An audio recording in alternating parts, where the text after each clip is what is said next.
Hello everyone, welcome to VR creators. మనం పాలిటీలో భాగంగా కేంద్ర ప్రభుత్వం అనే చాప్టర్ని నేర్చుకుంటున్నాము. ఈ కేంద్ర ప్రభుత్వం అనే చాప్టర్లో మనం రాష్ట్రపతి అనే అంశం గురించి డిస్కస్ చేస్తున్నాము. ఇది ప్రీవియస్ వీడియోకి కంటిన్యూషన్ వీడియో. ఈ వీడియోలో మనం రాష్ట్రపతి యొక్క అధికారాల్లో భాగంగా వీటో అధికారాలు, అదేవిధంగా ఇతర అంశాలను డిస్కస్ చేద్దాం.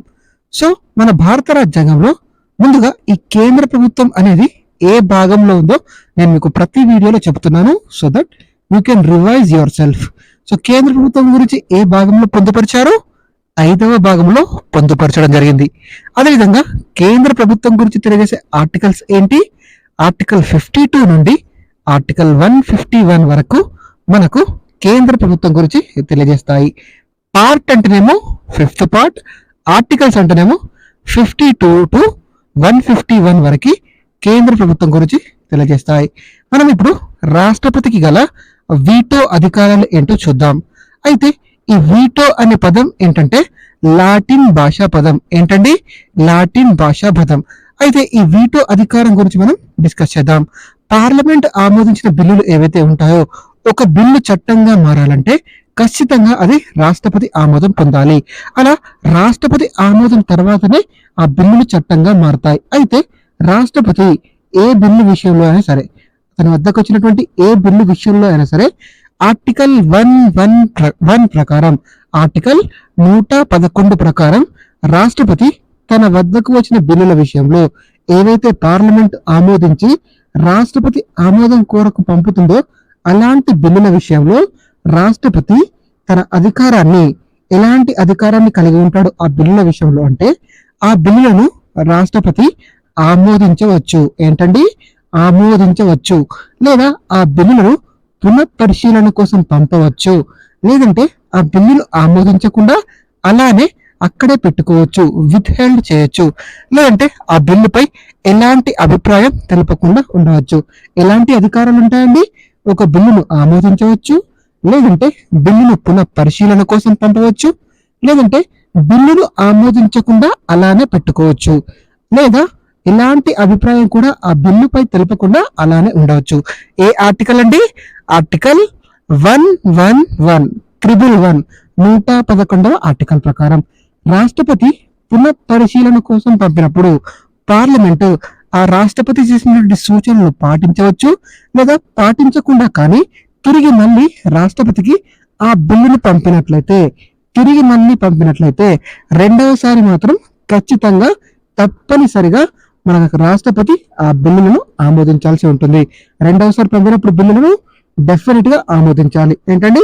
ఎలాంటి అధికారాలు ఉన్నాయి బిల్లుల విషయంలో? రాష్ట్రపతికి ఆమోదించవచ్చు, లేదా పునఃపరిశీలన కోసం పంపవచ్చు, లేదా బిల్లులను ఆమోదించకుండా అలానే అతని దగ్గరనే పెట్టుకోవచ్చు, విత్ హెల్డ్ చేయొచ్చు, లేదంటే ఎలాంటి అభిప్రాయం తెలుపకుండా ఉండవచ్చు. అయితే మనం ఈ వీటోల్లో, రాష్ట్రపతికి గల వీటోలో ఇతర రకాలు ఏ వీటో అధికారాలు ఉన్నాయో ఒకసారి నేర్చుకునే ప్రయత్నం చేద్దాం. వీటోలో ఎలాంటి రకాలు ఉన్నాయో మనం ఫస్ట్ది అబ్సల్యూట్ వీటో. ఏంటండి అబ్సల్యూట్ వీటో? ఈ అబ్సల్యూట్ వీటో ఏంటంటే, రాష్ట్రపతి ఏదైనా బిల్లును తిరస్కరించినట్లయితే ఆ బిల్లు ఎట్టి పరిస్థితుల్లోనూ చట్టంగా మారదు. ఇలా రాష్ట్రపతి తిరస్కరించడాన్ని అబ్సల్యూట్ వీటో అంటాము. ఏమంటామండి? అబ్సల్యూట్ వీటో అంటాము. ఆ బిల్ అనేది శాశ్వతంగా రద్దు అవుతుంది. ఏంటండి? శాశ్వతంగా రద్దు కావడం జరుగుతుంది. సో మనకి ప్రైవేట్ మెంబర్స్ ఎవరైతే ఉంటారో, ప్రైవేట్ మెంబర్స్ అంటే పార్లమెంట్ లో మంత్రులు కాకుండా ప్రభుత్వం తరఫున ఎవరుంటారండి? మంత్రి మండలి ఉంటుంది, మంత్రులు ప్రవేశపెడతారు. అలా మంత్రులు కాకుండా వేరే ఎంపీలు ఎవరైనా ప్రవేశపెడితే వాటిని ప్రైవేట్ మెంబర్ బిల్స్ అంటారు. అలా ప్రైవేట్ మెంబర్స్ ప్రవేశపెట్టే బిల్లులపై రాష్ట్రపతి ఈ అబ్సల్యూట్ వీటో అధికారాన్ని ఉపయోగించవచ్చు. అదేవిధంగా కేంద్ర మంత్రి మండలి ఆమోదించిన బిల్లు రాష్ట్రపతి ఆమోదం కోసం పంపినప్పుడు రాష్ట్రపతి ఆ బిల్లును ఆమోదించకంటే ముందుగానే, ఒకవేళ ఆ ప్రభుత్వం రద్దయిపోయినట్లయితే కొత్తగా వచ్చినటువంటి ప్రభుత్వం డెఫినెట్ గా పాత ప్రభుత్వం చేసినటువంటి బిల్లులను రద్దు చేయమని కోరుతుంది, కొనసాగించదు. అలా రాష్ట్రపతిని కోరినప్పుడు ఆమోదించవద్దని కోరినప్పుడు అలాంటి సందర్భాల్లో కూడా రాష్ట్రపతి ఈ అబ్సల్యూట్ వీటో అధికారాన్ని ఉపయోగించడం జరుగుతుంది. వెరీ వెరీ ఇంపార్టెంట్ అండి. అబ్సల్యూట్ వీటో కింద రాష్ట్రపతి రద్దు చేస్తే శాశ్వతంగా రద్దు అయిపోతుంది. Next qualified veto. ఏంటండి క్వాలిఫైడ్ వీటో? పార్లమెంట్ ఆమోదం తెలిపిన బిల్లు ఏదైతే ఉంటుందో ఆ బిల్లుని రాష్ట్రపతి ఆమోదం కోసం పంపినప్పుడు రాష్ట్రపతి ఆ బిల్లును తిరస్కరించి తిరిగి పంపిస్తే పార్లమెంట్ ఆ బిల్లును 2/3 మెజారిటీతో, ఎంత మెజారిటీతో అండి? 2/3 మెజారిటీతో ఆమోదించి తిరిగి భారత రాష్ట్రపతికి పంపినట్లయితే రెండవసారి ఆ బిల్లును డెఫినెట్ గా రాష్ట్రపతి తప్పనిసరిగా ఆమోదించాల్సి ఉంటుంది. ఏం చేయాలండి? ఆమోదించాల్సి ఉంటుంది. ఈ క్వాలిఫైడ్ వీటో అనే అధికారం మన భారత రాష్ట్రపతికి ఉందా? లేదు. మన భారత రాష్ట్రపతికి ఈ క్వాలిఫైడ్ వీటో అనే అధికారం లేదు. మరి ఎవరికి ఉందండి? యుఎస్ఏ దేశంలోని దేశాధ్యక్షుడు ఎవరైతే ఉన్నారో యుఎస్ఏ దేశాధ్యక్షుడికి ఈ క్వాలిఫైడ్ వీటో అధికారం ఉంటుంది.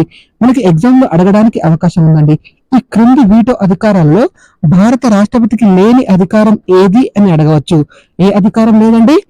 క్వాలిఫైడ్ వీటో అధికారం లేదు. నెక్స్ట్ మనం సస్పెన్సివ్ వీటో నేర్చుకుందాం. సస్పెన్సివ్ వీటో అంటే ఏంటంటే పార్లమెంట్ ఒక బిల్లును ఆమోదించి ఆ బిల్లును రాష్ట్రపతి ఆమోదం కోసం పంపినప్పుడు రాష్ట్రపతి ఆ బిల్లును ఒకవేళ తిరస్కరిస్తే తిరిగి రెండవసారి పార్లమెంటు సాధారణ మెజారిటీతో, ఏ మెజారిటీతో అండి? సాధారణ మెజారిటీతో, సింపుల్ మెజారిటీతో ఆమోదించి రాష్ట్రపతికి పంపినట్లయితే రాష్ట్రపతి ఆ బిల్లును తప్పనిసరిగా ఆమోదించాలి. ఈ సస్పెన్సివ్ వీటో అధికారం మన భారత రాష్ట్రపతికి ఉందా? ఉంది.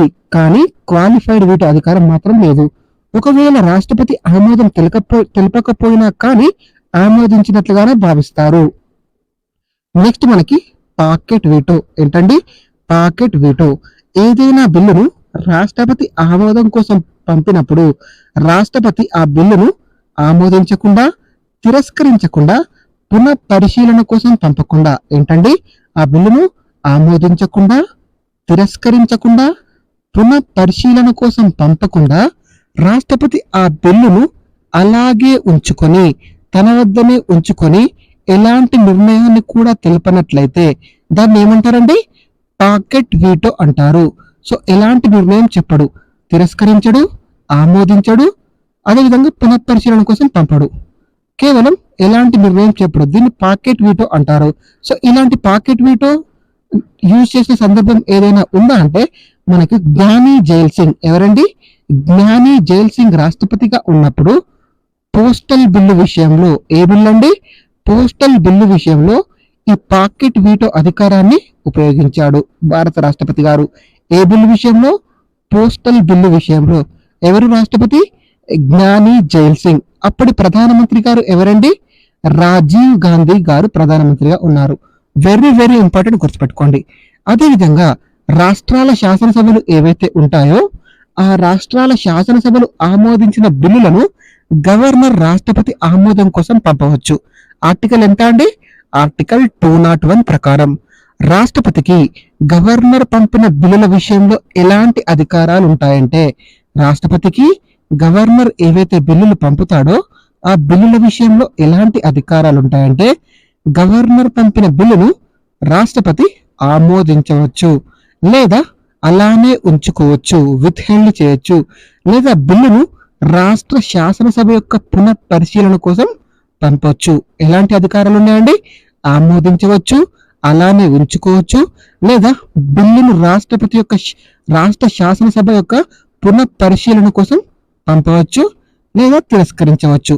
ఆ బిల్లును రాష్ట్ర శాసనసభ సవరించి లేదా సవరించకుండా, రాష్ట్రపతి సూచనలు చేస్తాడు కదా పునఃపరిశీలన కోసం, వాటిని సవరించి లేదా సవరించకుండా ఆ బిల్లును రాష్ట్ర శాసనసభ తిరిగి రాష్ట్రపతికి పంపినప్పుడు అప్పుడు కూడా రెండవసారి కూడా రాష్ట్రపతి ఆ బిల్లును ఆమోదించవచ్చు లేదా తిరస్కరించవచ్చు.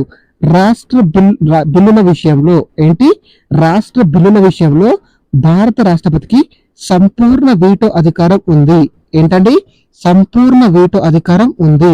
రెండవసారి కూడా ఆమోదించవచ్చు లేదా తిరస్కరించవచ్చు. వెరీ వెరీ ఇంపార్టెంట్, గుర్తుపెట్టుకోండి. నెక్స్ట్ మనం ఆర్థిక అధికారాలు చూద్దాం. రాష్ట్రపతికి గల ఆర్థిక అధికారాల్లో ముఖ్యమైనవి ఏంటంటే వార్షిక ఆర్థిక నివేదిక. ఏంటండి? వార్షిక ఆర్థిక నివేదిక. దీన్నే బడ్జెట్ అంటాము. మన భారత రాజ్యాంగంలో ఎక్కడా కూడా ఈ బడ్జెట్ అనే పదాన్ని వాడలేదు. ఏమంటుందండి? వార్షిక ఆర్థిక నివేదిక ఉంటుంది. ఈ వార్షిక ఆర్థిక నివేదికను పార్లమెంట్ లో ప్రవేశపెట్టే ముందు రాష్ట్రపతి యొక్క అనుమతి డెఫినెట్ గా తీసుకోవాలి. రాష్ట్రపతి అనుమతి తీసుకున్న తర్వాతనే ప్రవేశపెట్టాలి. అలా తెలియజేసే ఆర్టికల్ ఏంటంటే ఆర్టికల్ 112, ఆర్టికల్ 102 ప్రకారం. నెక్స్ట్ మనకి పార్లమెంట్ లో ప్రవేశపెట్టే ద్రవ్య బిల్లును, ఏవైతే ద్రవ్య బిల్లులు ఉంటాయో వాటిని రాష్ట్రపతి పూర్వ అనుమతితో మాత్రమే ప్రవేశపెట్టాలి. ఇది తెలియజేసే ఆర్టికల్ ఏంటంటే ఆర్టికల్ 117 సబ్ క్లాస్ 1. నెక్స్ట్ కేంద్ర సంఘటిత నిధి ఏదైతే ఉంటుందో ఈ కేంద్ర సంఘటిత నుండి ఖర్చు చేయాలంటే రాష్ట్రపతి యొక్క అనుమతి తప్పనిసరి. అది తెలియజేసే ఆర్టికల్ ఏంటంటే ఆర్టికల్ 266. అదేవిధంగా ప్రతి 5 సంవత్సరాలకోసారి, ఎన్ని సంవత్సరాలకోసారి అండి? ప్రతి 5 సంవత్సరాలకోసారి కేంద్ర ఆర్థిక సంఘాన్ని భారత రాష్ట్రపతి గారు ఏర్పాటు చేయడం జరుగుతుంది. దాని గురించి తెలియజేసే ఆర్టికల్ ఏంటంటే ఆర్టికల్ 280. ఎంత? ఆర్టికల్ 280. అదేవిధంగా న్యాయ అధికారాలు ఏంటో చూద్దాం. రాష్ట్రపతికి గల న్యాయ అధికారాలలో ఉన్నతమైన న్యాయస్థానాలు ఏవైతే ఉంటాయో ఈ ఉన్నత న్యాయస్థానం విధించినటువంటి శిక్షలను నిలిపివేయవచ్చు, లేదా వాయిదా వేయవచ్చు, లేదా ఒక రకమైన శిక్షను మరొక రకమైన మార్చవచ్చు. నిలిపివేయవచ్చు, వాయిదా వేయవచ్చు, ఒక రకమైన శిక్షను మరొక రకమైన శిక్షగా మార్చవచ్చు, లేదా రద్దు చేయవచ్చు. ఏంటండి? నిలిపివేయవచ్చు, వాయిదా వేయవచ్చు, ఒక రకమైన శిక్షను మరొక రకమైన శిక్షగా మార్చవచ్చు, అండ్ శిక్షను రద్దు చేయవచ్చు. ఇలా శిక్షలు రద్దు చేయడం అనేది రాష్ట్రపతి యొక్క విచక్షణ అధికారం కాదు. ఏంటండి? విచక్షణ అధికారం కాదు. తన సొంత నిర్ణయం మేరకు తీసుకోవడానికి వీలు లేదు. ఎవరి సూచనలతో చేయాలండి? కేవలం కేంద్ర మంత్రిమండలి ఏదైతే ఉంటుందో ఆ కేంద్ర మంత్రిమండలి సూచనలతో మాత్రమే ఈ న్యాయ అధికారాల్లో భాగంగా ఒక శిక్షను రద్దు చేయడం కానీ, లేదా శిక్షను తగ్గించడం కానీ, లేదా శిక్షను తాత్కాలికంగా వాయిదా వేయడం కానీ చేసే అధికారం భారత రాష్ట్రపతికి ఉంది. ఇది భారత రాష్ట్రపతి యొక్క విచక్షణ అధికారం కాదు. కేవలం కేంద్ర మంత్రిమండలి సూచనలతో మాత్రమే చేయడం జరుగుతుంది. వెరీ వెరీ ఇంపార్టెంట్ గుర్తు. ఫస్ట్ ఇది క్షమాభిక్ష. ఏంటండి? క్షమాభిక్ష. దీన్ని మనం పార్డన్ అంటాము. ఏమంటామండి? పార్డన్ అంటాము. ఇవి ఇంగ్లీష్ లో కూడా చాలా చాలా ఇంపార్టెంట్, గుర్తుపెట్టుకోండి. శిక్షను పూర్తిగా రద్దు చేసి క్షమాభిక్ష పెట్టడం. ఏంటండి? శిక్ష ఏదైతే ఉంటుందో దాన్ని పూర్తిగా రద్దు చేసి క్షమాభిక్ష పెట్టడం. ఈ అధికారం ఎవరికి ఉంటుందండి? భారత రాష్ట్రపతికి ఉంటుంది. ఏమంటారు దీన్ని? క్షమాభిక్ష, పార్డన్ అంటాము. చాలా చాలా ఇంపార్టెంట్, గుర్తుపెట్టుకోండి. నెక్స్ట్ శిక్షను మార్చడం. ఏంటండి? శిక్షను మార్చడం. దీన్ని ఏమంటారంటే కమ్యూటేషన్ అంటారు. ఏమంటారండి? కమ్యూటేషన్ అంటారు. దీనిలో శిక్షా కాలం మార్చకుండా కేవలం శిక్ష యొక్క స్వభావాన్ని మారుస్తారు. ఏం చేస్తారండి? శిక్షా కాలం మార్చకుండా కేవలం శిక్ష యొక్క స్వభావాన్ని మార్చడం జరుగుతుంది. మనకి మాజీ ప్రధానమంత్రి రాజీవ్ గాంధీ గారు ఎవరైతే ఉన్నారో రాజీవ్ గాంధీ గారి హత్య కేసులో నళినికి విధించినటువంటి మరణ శిక్షను యావజ్జీవ శిక్షగా మార్చడం జరిగింది. ఏంటంటే యావజ్జీవ శిక్షగా మార్చారు. దీన్ని ఏమంటారు? కమ్యూటేషన్ అంటారు. నెక్స్ట్ శిక్షను తగ్గించడం. ఏంటిదండి? శిక్షను తగ్గించడం, రెమిషన్ అంటారు. వీళ్ళు ఏం చేస్తుందంటే శిక్షా కాల వ్యవధిని మార్చడం జరుగుతుంది. శిక్ష స్వభావం అలానే ఉంటుంది, కానీ శిక్ష యొక్క కాల వ్యవధి ఏదైతే ఉంటుందో అది తగ్గించడం జరుగుతుంది. దీన్ని ఏమంటారు? రెమిషన్ అంటారు. నెక్స్ట్ శిక్ష అమలు వాయిదా వేయడం. ఏంటండి? శిక్ష అమలును వాయిదా వేయడం. దీన్ని ఏమంటారంటే రెప్రైవ్ అంటారు. ఏమంటారండి? రెప్రైవ్ అంటారు. ఇందులో ఏమవుతుందంటే శిక్ష అమలు కాకుండా తాత్కాలికంగా టెంపరీగా వాయిదా వేయడం జరుగుతుంది. దీన్ని ఏమంటారండి? రెప్రైవ్ అంటారు. ఇవి చాలా చాలా ఇంపార్టెంట్, మీరు ఇంగ్లీష్ లో కూడా గుర్తుపెట్టుకోవాలి. పార్డన్ అంటే క్షమాభిక్ష, కమ్యూటేషన్ అంటే శిక్షను మార్చడం, రెమిషన్ అంటే శిక్షను తగ్గించడం, రిప్రైవ్ అంటే శిక్ష అమలు వాయిదా వేయడం. నెక్స్ట్ రెస్పైట్ అంటే ఏంటంటే శిక్ష నుండి తాత్కాలిక ఉపశమనం. ఏంటండి? రెస్పైట్ అంటే ఏంటండి? శిక్ష నుండి తాత్కాలిక ఉపశమనం. ఏదైతే వయోభారం, ఏజ్ ఎక్కువైన వాళ్ళు ఉంటారో వారికి కానీ, లేదా ఏదైనా ఆరోగ్య సంస్థలతో తీవ్ర అస్వస్థకు గురైనప్పుడు, వారి యొక్క మానసిక పరిస్థితి బాగాలేనప్పుడు ప్రత్యేక పరిస్థితుల దృష్ట్యా పరిగణలోనికి తీసుకొని తాత్కాలికంగా ఉపశమనం కలిగిస్తారు. దీన్ని ఏమంటారండి? రెస్పైట్ అంటారు. అలాగే సైనిక న్యాయస్థానాలు ఏవైతే ఉంటాయో, మార్షల్ కోర్ట్స్ ఏవైతే ఉంటాయో, ఈ మార్షల్ కోర్ట్స్ విధించినటువంటి శిక్షను రద్దు చేసే అధికారం కేవలం భారత రాష్ట్రపతికి మాత్రమే ఉంది. ఈ పాయింట్ మీద మనకి చాలా సార్లు క్వశ్చన్ అడిగారండి. మార్షల్ కోర్ట్స్ విధించే అధికారాన్ని మార్షల్ కోర్ట్స్ విధించే శిక్షలను రద్దు చేసే అధికారం ఎవరికి ఉందని స్టేట్మెంట్స్ రూపంలో రాష్ట్రపతికి అండ్ గవర్నర్ కి అని చాలా సార్లు ఇచ్చారు. కేవలం భారత రాష్ట్రపతికి మాత్రమే ఉంటుంది, గవర్నర్ కు ఉండదు. చాలా చాలా ఇంపార్టెంట్, గుర్తుపెట్టుకోండి. నెక్స్ట్ మనకి సైనిక అధికారాలు చూద్దాం. సైనిక అధికారాల్లో మన భారత రాష్ట్రపతి సర్వ సైన్యాధ్యక్షుడు. ఏంటండి? సర్వ సైన్యాధ్యక్షుడు త్రివిధ దళాధిపతిగా ఉంటాడు. అది భారత ఆర్మీ కానీ, నేవీ కానీ, ఎయిర్ ఫోర్స్ కానీ, ఈ మూడిటికి ఈ త్రివిధ దళాధిపతిగా ఎవరుంటారండి? భారత రాష్ట్రపతి గారు ఉంటారు. సర్వ సైన్యాధ్యక్షుడిగా వ్యవహరిస్తారు. ఆర్టికల్ 53 సబ్ క్లాస్ 2 ప్రకారం యుద్ధాన్ని ప్రకటించే అధికారం, రద్దు చేసే అధికారం కూడా భారత రాష్ట్రపతికి మాత్రమే ఉంటుంది. రాష్ట్రపతికి గల ఇతర అధికారాలను మనం ముఖ్యంగా ఈ రాజ్యాంగ సవరణలు అనేవి ఎగ్జామ్ పాయింట్ ఆఫ్ వ్యూలో చాలా చాలా ఇంపార్టెంట్ అని గుర్తుపెట్టుకోండి. అదేంటంటే రాష్ట్రపతికి గల అధికారాలను ఒక రాజ్యాంగ సవరణ ద్వారా చాలా వరకు కుదించడం జరిగింది, నామమాత్రంగా చేయడం జరిగింది. అదేంటంటే 42వ రాజ్యాంగ సవరణ చట్టం 1976. ఎంత అండి? 42వ రాజ్యాంగ సవరణ చట్టం 1976. ఈ రాజ్యాంగ సవరణ చట్టం ద్వారా కేంద్ర మంత్రిమండలి ఏదైతే ఉంటుందో ఆ కేంద్ర మంత్రిమండలి సలహా మేరకు మాత్రమే భారత రాష్ట్రపతి తన విధులను నిర్వర్తించాలి. క్యాబినెట్ సలహాలను రాష్ట్రపతి ఖచ్చితంగా ఆమోదించాలని. ఏంటండి? రాష్ట్రపతి క్యాబినెట్ ఏదైతే ఉంటుందో ఆ క్యాబినెట్ సలహాలను ఖచ్చితంగా ఆమోదించాలని ఏ రాజ్యాంగ సవరణ ద్వారా చేర్చారండి? 42వ రాజ్యాంగ సవరణ చట్టం 42వ రాజ్యాంగ సవరణ చట్టం 1976లో చేర్చారు. అయితే దీన్ని ఏం చేశారంటే ఇలా చేసి రాష్ట్రపతి యొక్క అధికారాలను నామమాత్రంగా చేయడం జరిగింది. దీని మనకి 44వ రాజ్యాంగ సవరణ చట్టం. ఎంత అండి? 44వ రాజ్యాంగ సవరణ చట్టం 1978 ద్వారా క్యాబినెట్ ఏవైతే సూచనలు చేస్తాయో ఆ క్యాబినెట్ సూచనలను రాష్ట్రపతి పునఃపరిశీలన కోసం పంపవచ్చు. ఏంటండి? ఫస్టే ఆమోదించకుండా పునఃపరిశీలన కోసం రెండోసారి క్యాబినెట్ రాష్ట్రపతి చేసినటువంటి సూచనలు తీసుకొని కానీ లేదా తీసుకోకుండా కానీ రాష్ట్రపతికి తిరిగి క్యాబినెట్ పంపినప్పుడు రెండవసారి ఖచ్చితంగా ఆమోదం తెలపాలని, మొదటిసారిగానే ఆమోదం తెలపకుండా పునఃపరిశీలన కోసం పంపవచ్చు అనే అధికారాన్ని ఏ రాజ్యాంగ సవరణ చట్టం ద్వారా చేశారండి? 44వ రాజ్యాంగ సవరణ చట్టం ద్వారా చేయడం జరిగింది. మనకి 42వ రాజ్యాంగ సవరణ చట్టం 1976 ద్వారా క్యాబినెట్ ఏవైతే సూచనలు ఉంటాయో క్యాబినెట్ ఇచ్చే సలహాలను రాష్ట్రపతి ఖచ్చితంగా ఆమోదించాలండి. ఖచ్చితంగా ఆమోదించాలని చేర్చితే దాన్ని 44వ రాజ్యాంగ సవరణ చట్టం 1978 ద్వారా ఏం చేశారంటే క్యాబినెట్ ఇచ్చే సలహాలను పునఃపరిశీలన కోసం పంపవచ్చు. మొదటిసారిగానే ఆమోదించాల్సిన అవసరం లేదు. కానీ పునఃపరిశీలన తర్వాత రెండవసారి క్యాబినెట్ పంపితే అప్పుడు ఖచ్చితంగా రాష్ట్రపతి ఆమోదించాలని చేర్చడం జరిగిందండి. ఈ రాజ్యాంగ సవరణలు చాలా చాలా ఇంపార్టెంట్, ఎగ్జామ్ పాయింట్ ఆఫ్ వ్యూలో గుర్తుపెట్టుకునే ప్రయత్నం చేయండి. నెక్స్ట్ వీడియోలో మనం మిగిలిన అంశాలను నేర్చుకుందాం. Thank you for watching. Please subscribe to VR educators.